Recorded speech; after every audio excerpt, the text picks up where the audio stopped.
মৰমৰ ছাত্ৰ ছাত্ৰীসকল, মই আজি তোমালোকৰ লগত পাঠ নম্বৰ 9 জেইচি কো তেইছা এই কাহিনীটি আলোচনা কৰিবলৈ লৈছোঁ। তোমালোকে এই ভিডিঅ'টো শেষলৈকে মন দি চাবা আৰু এই পাঠটি বুজিবলৈ চেষ্টা কৰিবা। এই কাহিনীটো আচলতে আকবৰ আৰু বীৰবলৰ এটা কাহিনী হয়, যিটো কাহিনী আমাক আকবৰ বীৰবলকে প্ৰসিদ্ধ কাহিনীৰ পৰা তুলি দিয়া হৈছে। তেতিয়াহ'লে আহাচোন আমি পাঠৰ পিনে আগবাঢ়োঁ। जैसे को तैसा यो कहानी अकबर बीरबल की कथाओं से जुड़ी हुई है। अकबर बीरबल की कथाएं जग प्रसिद्ध है, जो बीरबल के चुटीले व्यंग, हाजिर जवाबी, चालाकी, बुद्धिमत्ता आदि कई गुणों को उजागर करती है। तो साथ ही सम्राट अकबर के न्याय एवं उनके मंत्रियों के साथ व्यवहार को प्रकट करती है। এই কাহিনীটো আচলতে আকবৰ আৰু বীৰবলৰ যি কথা সেই কথাৰ লগত জড়িত। আকবৰ बीरबल की कथाएं जग प्रसिद्ध है, जो बीरबल के चुटीले व्यंग, हाजिर जवाबी, चालाकी, बुद्धिमत्ता आदि कई गुणों को उजागर करती है। য'ত বীৰবল আৰু আকবৰৰ কথাৰ যি প্ৰসিদ্ধ কথাবিলাক আছিলে, প্ৰসিদ্ধ কথা বতৰাবিলাকৰ ভিতৰত বীৰবলৰ যি চুটিলে ব্যংগ, তেওঁ যি হাস্যৰসমূলক তেওঁৰ যি কথা, হাজিৰ জবাবী, তেওঁৰ তৎক্ষণাত উত্তৰ দিব পৰা যি গুণ, চালাকি, চালাক আৰু বুদ্ধিমত্তা, এই কেইবাটাও গুণ ইয়াত সন্নিৱিষ্ট হৈ আছে, যিবিলাক গুণ আচলতে বীৰবলৰ আছিল। तो साथ ही सम्राट अकबर के न्याय एवं उनके मंत्रियों के साथ व्यवहार को प्रकट करती है। यार उपरि এই কাহিনীটোৰ পৰা আমি সম্ৰাট আকবৰৰ যি ন্যায়পৰায়ণতা আৰু তেওঁৰ মন্ত্ৰীবিলাকৰ লগত তেওঁৰ যি ব্যৱহাৰ, এই ব্যৱহাৰসমূহো এই কাহিনীটোত খুব ধুনীয়াকৈ ফুটি উঠিছে। जैसे को तैसा कहानी के माध्यम से यो सीख मिलती है कि हमें कभी भी दूसरों के अपकार करने की बात नहीं सोचनी चाहिए। जैसे को तैसा এই কাহিনীটোৰ পৰা আমি এটা শিক্ষা লাভ কৰিব পাৰোঁ যে আমি কেতিয়াও আনৰ অপকাৰ কৰাৰ কথা ভাবিব নালাগে। कुम्हार ने धोबी को सबक सिखाने के लिए षड्यंत्र रचा था, किंतु वो उल्टे उसमें फंस गया। कुम्हारগৰাকীয়ে ধোবিক সবক মানে শিক্ষা দিবৰ কাৰণে কি কৰিছিলে, ষড়যন্ত্ৰ ৰচনা কৰিছিলে, কিন্তু ওলোটাই তেওঁ নিজেই সেই ষড়যন্ত্ৰৰ শিকাৰ হ'ল। इसीलिए कोई भी काम करने से पहले हमें सोच समझकर कदम उठाना चाहिए। আৰু সেইকাৰণে যিকোনো কাম কৰাৰ আগতে আমি মানে ভাবি চিন্তিহে সেই কামটো কৰা উচিত। एक दिन एक धोबी का गधा उसके पड़ोस में रह रहे एक कुम्हार के घर में घुस गया। এদিনাখন এটা গাধই কি কৰিছিলে, এক ধোবী কা গাধা, ধোবী এগৰাকীৰ এটা গাধ আছিলে, আৰু সেই গাধটো কি হ'ল, তেওঁৰ পৰশ মানে হৈছে চুবুৰীয়া, ওচৰ চুবুৰীয়া, সেই ওচৰ চুবুৰীয়াৰ কুম্হাৰৰ ঘৰত সোমাই গ'ল। कुम्हार ने अपने बर्तनों को धूप में सूखने के लिए बाहर रख दिया था। আৰু কুম্হাৰে যিহেতু বাচন বৰ্তন বনায়, গতিকে কুম্হাৰগৰাকীয়ে তেওঁৰ বাচন বৰ্তনসমূহ, মাটিৰ যি বাচন বৰ্তন বনাইছিলে সেইবিলাক ৰ'দত শুকুৱাবৰ কাৰণে চোতালত থৈ দিছিলে। গধে ने सभी बर्तनों पर कूद कर उन्हें तोड़ दिया। আৰু গাধটোৱে কি কৰিলে, সেই বাচন বৰ্তনবিলাকৰ ওপৰত দৌৰি দৌৰি সেইবিলাক ভাঙি পেলাইছিলে। तभी कुम्हार कहीं से आकर धोबी के गड्ढे तथा टूटे बर्तनों को देखकर क्रोधित हो गया। আৰু তেতিয়াই কুম্হাৰগৰাকী তেওঁ ক'ৰবাত আছিলে, আহি পালে, আৰু আহি পাই তেওঁ যি দেখিলে পৰিস্থিতি যে গাধটোৱে কি কৰিছে, তেখেতৰ যি শুকুৱাই থোৱা বৰ্তন সেই বৰ্তনবিলাক ভাঙি পেলাইছে আৰু ইফাল সিফাল হৈ আছে। গতিকে গাধটো আৰু তেওঁৰ বৰ্তনসমূহ দেখোঁতেও খুব ক্ৰোধিত হ'ল। এক ডণ্ডা উঠাকৰ वो गधे को पीटने लगा। আৰু এডাল লাঠি লৈ তেওঁ কি কৰিলে, গাধটোক মাৰিবলৈ ধৰিলে। দৰ্দ কে মাৰে গাধা জোৰ জোৰ সে ৰেখনে লগা। আৰু বিষত কি কৰিলে, গাধটোৱে জোৰে জোৰে চিঞৰিবলৈ ধৰিলে।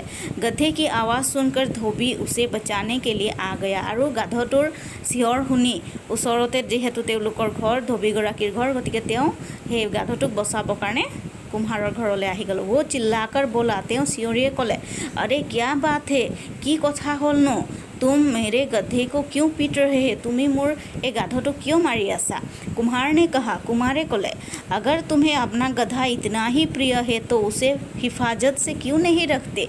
তেতিয়া কুম্হাৰগৰাকীয়ে ক'লে যে তোমাৰ যদি গাধটো ইমানেই প্ৰিয় তেতিয়াহ'লে তুমি তাক ভাল ধৰণেৰে কিয় নাৰাখা? तुम्हें उसे बांध कर रखना चाहिए था। তুমি এই গাধটোক বান্ধি ৰাখিব লাগিছিলে। इधर आकर देखो, ইয়াত আহি চোৱাহি, तुम्हारे गधे ने मेरे सारे बर्तनों को तोड़ दिया है। তোমাৰ গাধই মোৰ গোটেই बर्तनখিনিক ভাঙি দিছে। ये बर्तन किसी सेठ के आदेश से बनाए गए थे। যিবিলাক বৰ্তন মই এগৰাকী सेठৰ आदेश अनुसरी बनाइছিলোঁ। अब तुम ही बताओ कि मैं इतनी जल्दी बर्तन कैसे बना पाऊँगा कि 10 दिन के अंदर उसे दे सकूँ। এতিয়া তুমিয়ে কোৱা, মই ইমান সোনকালে কেনেকৈ ইমানখিনি বৰ্তন বনাওঁ যাতে মই 10 দিনৰ ভিতৰত দিব পাৰোঁ। मैं इसे सजा दिए बिना नहीं छोड़ूंगा। মই ইয়াক শাস্তি নিদিয়াকৈ নেৰোঁ। धोबी बोला, मैं तुम्हारे सारे टूटे बर्तनों की कीमत दे दूंगा। ধোবীগৰাকীয়ে ক'লে যে মই তোমাৰ যিমান বৰ্তন ভাঙিলে তাৰ মানে বিনিময়ত টকা দি দিম। इस बात को यही समाप्त करो, আৰু এই কথাটো তুমি ইয়াতে শেষ কৰা। हम इस छोटी सी बात के लिए क्यों लड़े? আমি এই সৰু কথাটোৰ কাৰণে কিয় কাজিয়া কৰিব লাগে? कुम्हार को पैसा देकर धोबी अपने गधे को लेकर चला गया। আৰু কুম্হাৰক পইচা দি ধোবীগৰাকী তাৰ পৰা গুচি গ'ল। परंतु कुम्हार अभी गुस्से में था। কিন্তু কুম্হাৰগৰাকী এতিয়াও খুব খং উঠি আছিলে। তেওঁৰ गुस्से মানে खंग। मेहनत तो वो दोबारा कर लेगा, पर ग्राहक को तय किए समय के अंदर वो बर्तन कैसे दे पाएगा?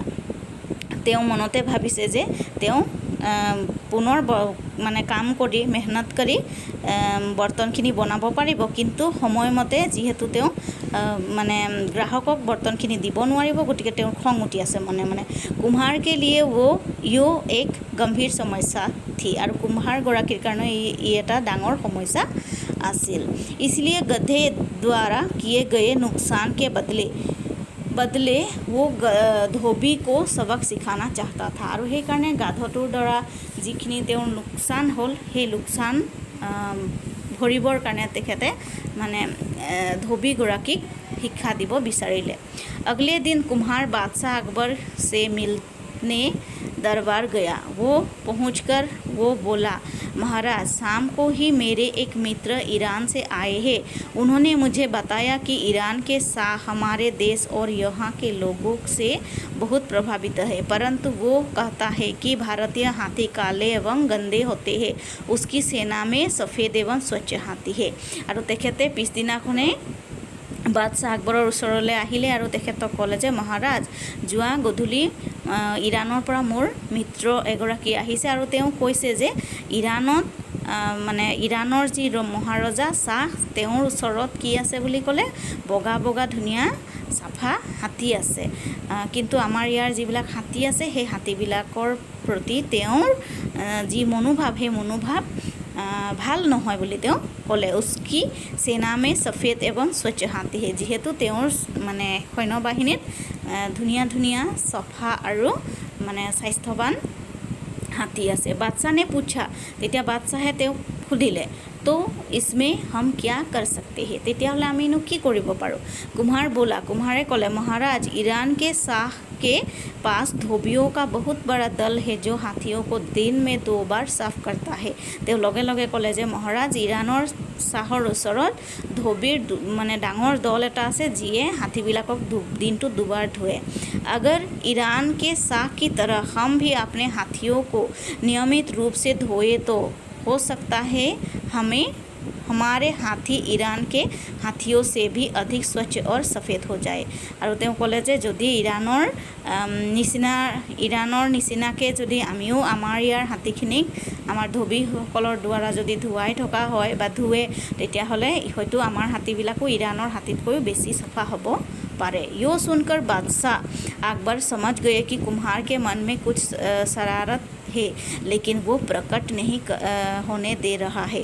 वे बोले, सारे नगर के धोबियों को एकत्रित करो और उन्हें कहो कि हमारे हाथियों को रोज धोए। তাৰ পাছত তেওঁ লগে লগে ক'লে যে তেওঁ মনতে ভাবিলে নিশ্চয় এই কুম্হাৰগৰাকীৰ মনত কিবা এটা চলি আছে, কিন্তু তেওঁ মানে প্ৰকট হ'বলৈ দিয়া নাই। আৰু সেইকাৰণে তেখেতে তেওঁৰ ওচৰতে তেওঁৰ যি কৰ্মকৰ্তা আছিলে তেওঁলোকক ক'লে যে দেশৰ যিমানবিলাক ধোবী আছে গোটেইখিনিক একত্ৰিত কৰা আৰু আমাৰ ইয়াৰ হাতীবিলাকক ধুবলৈ আদেশ দিয়া। মহাৰাজ সভি ধোবিও কো বুলানে কি কোই আৱশ্যকতা নেই হে। তেওঁ মহাৰাজক লগে লগে ক'লে কুম্হাৰগৰাকীয়ে যে আমাৰ গোটেইখিনি ধোবিক ইয়াত এই কামৰ কাৰণে মাতি অনাৰ কোনো প্ৰয়োজন নাই। মেৰে পড়োছ মে যো ধোবি ৰহতা হে वो बहुत साफ ধুলাই करता है। আৰু মোৰ ঘৰৰ ওচৰত যিগৰাকী ধোবী আছে তেওঁ খুব ভাল ধোৱা কাম কৰে। वो हमारे हाथियों की धुलाई के लिए उपयुक्त है। और तेवे आमार यार हाथी बिलाक धुआर करने उपयुक्त। बादशाह अकबर कुम्हार की योजना समझ गए और उन्होंने अपने सेवकों से कहा जल्दी जाओ और धोबी को पकड़ कर ले आओ। और तेव धोबीगराकीर जी माने योजना बनाइছিলে তেখেতে যি আঁচনি তৈয়াৰ কৰিছিলে সেই আঁচনিৰ কথা লগে লগে তেওঁ গম পালে আৰু তেওঁৰ যি সেৱক আছিলে সেৱকসকলক ক'লে যে সোনকালে যোৱা আৰু সেই ধোবীগৰাকীক ধৰি লৈ আহা। धोबी को बुलाकर हाथियों को साफ करने के लिए कहा गया। और धोबीगराकीक माति आनी हाथीबिलाक साफा करिबर कारणे कोआ होल। धोबी ने कुछ हाथियों को सारा दिन रगड़ रगड़ कर साफ किया, परंतु वे सभी काले के काले ही रहे। धोबीगराकीয়ে গোটেই দিনটো কিছু হাতী তেওঁ চাফা কৰিলে, কিন্তু গোটেইকেইটা হাতী যেনেদৰে কলা আছিলে সেই কলা হৈয়ে থাকি গ'ল। शाम को थका हुआ धोबी घबरा गया। और गधूली समय जेতিয়া गधूली হ'ল তেখেত মানে ভয় খাই আছিলে, কাৰণ ৰজাই তেখেতক গালি পাৰিব পাৰে। उसे बादशाह के क्रोध से डर लग रहा था, কাৰণ তেওঁৰ মানে ৰজাৰ जी खंग हे खंग उठिब पारे बुली तें भय खाई आसिले। क्योंकि साफ करने के बावजूद हाथी अभी तक काले ही थे, कारण गोटे दिन तो साफ करार पाछतो हाथीबिलाक कलाई হৈ আছিল। धोबी यो भी समझ चुका था कि यो सब कुम्हार की योजना थी जो उसे सबक सिखाना चाहता था। और धोबीगराकीয়ে लगे लगे एटू बुझी पाले जे गोटेইখিনি কাণ্ড সেই কুম্হাৰগৰাকীৰে আছিলে, তেখেতৰে এইখিনি আঁচনি আৰু তেখেতে তেওঁক শিক্ষা দিব বিচাৰিছিলে।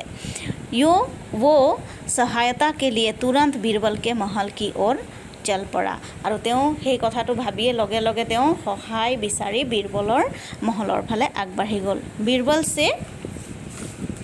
बीरबल से मिलने के पश्चात वो निश्चित होकर अपने घर वापस आ गए। और बीरबलक लग करार पाছত तेखेते निश्चित एटा मन लय तें घरले घूरी आहिले।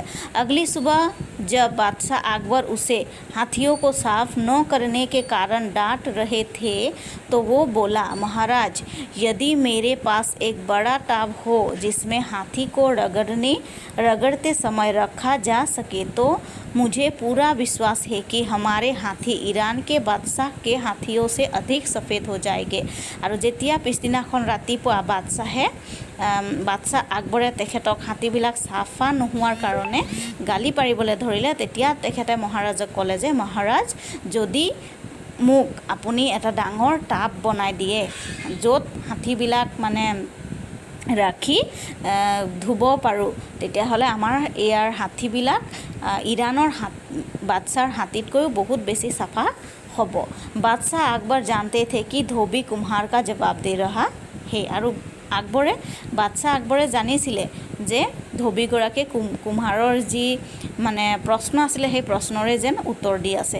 इसलिए वे बोले, और সেইকাৰণে তেখেতে ক'লে कुम्हार को हाथी के नहाने के लिए एक बड़ा टब बनाने को कहा जाए जिसमें हाथी को सुविधापूर्वक रखा जा सके। और তেওঁ লগে লগে ক'লে যে কুম্হাৰক হাতীক গা ধুৱাবৰ কাৰণে ডাঙৰ সাইজৰ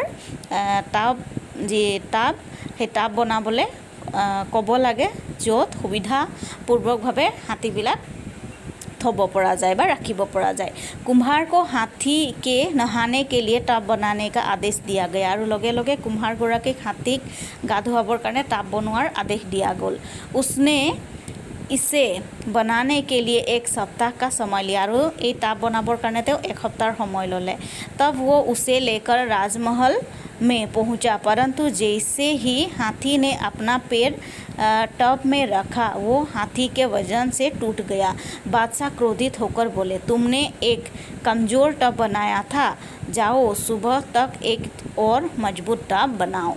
तार पाছত তেওঁ এক সপ্তাহৰ পাছত যেতিয়া ডাঙৰ আকাৰৰ টাব লৈ ৰাজমহলত উপস্থিত হ'ল, কিন্তু যেতিয়াই হাতীবিলাকক ধুৱাবৰ কাৰণে সেই টাবত উঠালে লগে লগে হাতীৰ মানে যি ওজন সেই ওজন যিহেতু বহুত বেছি থাকে, গতিকে সেই টাববিলাক লগে লগে ভাঙি পৰিলে। বাদশাহ খুব খং উঠিছিলে বাদশাহ, আৰু তেওঁ লগে লগে ক্ৰোধিত হয় খং উঠি তেওঁ কুমাৰগৰাকীক ক'লে তুমনে এক কমজোৰ টাব বনায়া থা, তুমি এটা খুব কমজোৰ মানে একেবাৰে লেহুকা টাব বনাইছা। যাও সুবহ তক এক और মজবুত টাব বনাও, তুমি যোৱা আৰু ৰাতিপুৱালৈকে তুমি এটা মজবুত টাব বনাই আনিবা। কুমাৰ সমজ গয়া কি वो पकड़ा जा चुका है, আৰু কুমাৰগৰাকীয়ে লগে লগে বুজি পালে যে তেওঁ এতিয়া ধৰা পৰি গ'ল। वो बादशाह के पैरों पर गिरकर अपनी गलती मान गया और बोला कि वो धोबी को केवल सबक सिखाना चाहता था। আৰু তেওঁ কুম্হাৰৰ মানে ভৰি ধৰিলে আৰু লগে লগে ক'বলৈ ধৰিলে যে তেখেতে কেৱল মাত্ৰ ধোবীগৰাকীক শিক্ষা দিবহে বিচাৰিছিলে, আৰু সেইকাৰণে তেওঁ এনেধৰণৰ এটা ষড়যন্ত্ৰ ৰচনা কৰিছিলে। তব বাদশাহ ने धोबी से पूछा, तुम्हें इस प्रकार टब बनाने की तरकीब कैसे सूझी? मैं तुम्हें तुम्हारे इस बुद्धिमत्ता के लिए इनाम दूंगा। তেতিয়া লগে লগে বাদশাহে ধোবীগৰাকীক সুধিলে যে তুমি এনেকুৱা ধৰণৰ টাব বনোৱাৰ যি মানে কেনেকুৱা ধৰণৰ কথা তোমাৰ মনলৈ আহিলে, কোনে তোমাৰ মনত এনেকুৱা ধৰণৰ কথা এটা সুমুৱাই দিলে? মই তোমাক তোমাৰ এই যি বুদ্ধিমত্তা সেই বুদ্ধিমত্তাৰ কাৰণে তোমাক মই ইনাম দিম। মহাৰাজ ইছ ইনাম কে হকদাৰ বীৰবল সাহাব হে মে নেহি। লগে লগে ধোবীগৰাকীয়ে কৰে যে মহাৰাজ এই ইনামৰ হকদাৰ আচলতে বীৰবল साहब मैं নহয়। जब मैं उनसे सहायता मांगने गया था तो तरकीब मुझे उन्होंने ही बताई थी। আৰু যেতিয়া মই তেখেতৰ ওচৰলৈ সহায় বিচাৰি গৈছিলোঁ তেতিয়া তেওঁ এই বুদ্ধিটো মোক তেখেতেই দিছিল। बादशाह अकबर ने बीरबल को बुलाकर धोबी की सहायता करने के लिए शाबाशी दी। আৰু बादशाह আকবৰে বীৰবলক মাতি আনিলে আৰু বীৰবলে এনেধৰণেৰে ধোবীগৰাকীক সহায় কৰাৰ কাৰণে তেখেতক উৎসাহিত কৰিলে। ছাত্ৰ ছাত্ৰীসকল, আমি আজি এই কাহিনীটোৰ পৰা এটাই কথা শিকিলোঁ যে আমি কেতিয়াও আনৰ বেয়া হোৱাটো চিন্তা কৰিব নালাগে, বা আনক কেতিয়াও বিপদত পেলাবৰ কাৰণে আমি চিন্তা কৰিব নালাগে। যিমান দূৰ পাৰোঁ আমি আনক সহায়হে কৰিব লাগে। লগতে আমি জীৱ জন্তুসমূহ সদায় ভাল ব্যৱহাৰ কৰিব লাগে, কেতিয়াও আমি জীৱ জন্তুৰ ওপৰত অত্যাচাৰ কৰিব নালাগে। গতিকে আজি মই এইখিনিতে তোমালোকৰ এই পাঠটো সামৰিছোঁ। তোমালোকে এই ভিডিঅ'টো শেষলৈকে চাবা, আৰু যদি ভাল লাগে তেতিয়াহ'লে লাইক কৰিবা, আৰু কিবা বুজিব থাকিলে বা কিবা ক'বলগীয়া যদি থাকে তেতিয়াহ'লে কমেণ্ট কৰিবা, শ্বেয়াৰ কৰিবা, আৰু মোৰ এই যিটো চেনেল এই চেনেলটো ছাবস্ক্ৰাইব কৰিবলৈ নাপাহৰিবা, যাতে তোমালোকৰ আগলৈ আহিবলগীয়া ভিডিঅ'সমূহ তোমালোকে পাই থাকা। তেতিয়াহ'লে মই ইয়াতে তোমালোকক আজি এৰিছোঁ। আমি নেক্সট ক্লাছত পুনৰ লগ পাম। ধন্যবাদ।